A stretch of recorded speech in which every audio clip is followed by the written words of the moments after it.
Hi, my name is Anea Moore. I'm a senior in the College of Arts and Sciences, majoring in Sociology and Urban Studies with a minor in Africana Studies, and I'm a lifelong Philadelphian.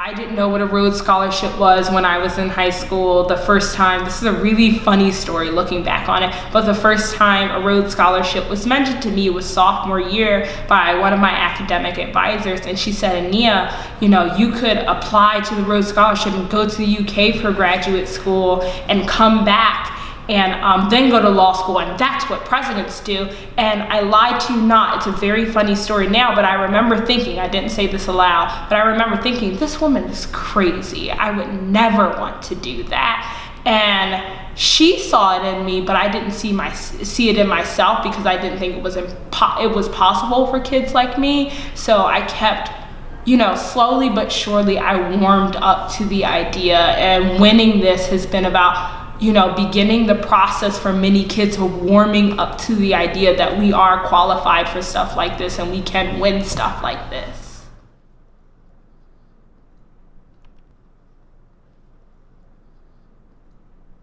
One of my great friends who was also interviewing for this process said, there are books at Oxford that we've never read, places that we've never been. And when I say we, I mean people in our communities, and just things that we've never done and don't even imagine that we could do. And I think it's as simple as sitting in a library that's 1,000 years old and reading a book that no one in Philadelphia has quite possibly ever touched. And taking all of that, all that I'm learning from my degree programs, all that I'm learning from the other scholars, all that I'm learning from just the experience of being at Oxford and bringing it back here. I don't know what exact knowledge I'll bring back, but I know that there will be things that I learned that I can come back and say, hey, I experienced this thousands of miles away, but it has relevancy for what we're doing and how we're attacking social issues within this city. And I think we should really think about and expand our boundaries of how we approach social issues here.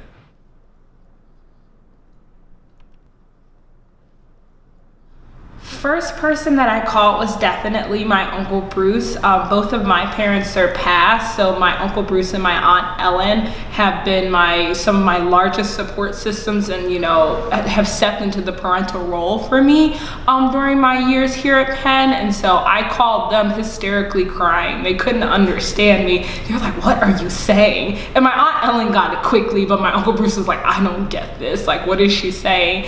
And they were like, "Oh, you're so hysterical that we don't trust you to get on the train back to Penn. We'll come pick you up even though we live all the way in Delaware." And I was like, okay.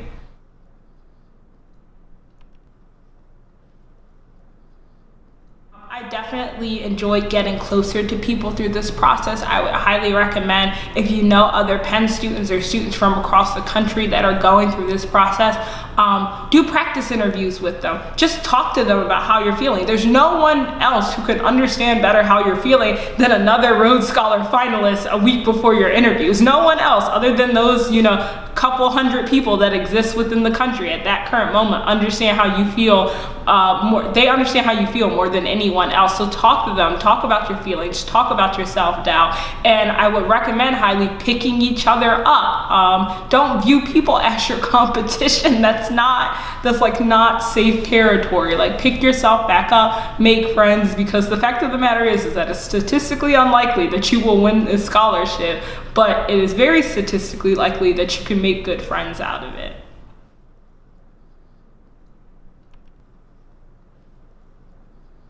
So CURF helped me so much. I can recommend nothing more in this process other than growing very close to the staff at CURF. I had already had a really special connection with Lauren Orr from the Truman Scholarship process and grew very close to Dr.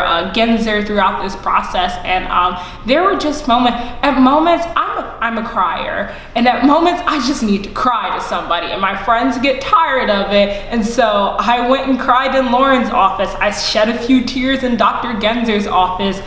They're not only there to, I think people often think that they're only there to run practice interviews and give you this formal advice and send you these formal emails. That's so untrue. When I couldn't decide what to wear to the Rhodes cocktail party, I emailed Lauren 3 links to blazers, and Dr. Genzer winded up giving me advice, and then Dr. Sharkey, who is also participating in the selection review process, was like, I can take you shopping downtown to consignment shops. Those are all amazing things that they done that they did that they don't have to do, but they very much want to, and they very much were here for me throughout the process in so many different ways. You will be knocked down many times. The goal in this process is to continuously pick yourself back up, believe in yourself, and know that you are who you are. I know a bunch of people say, just be who you are. And as an applicant, people are like, I don't really believe that. But it's true. Take it from someone who's won 3 prestigious fellowships. Just be who you are. And it will shine through in the process.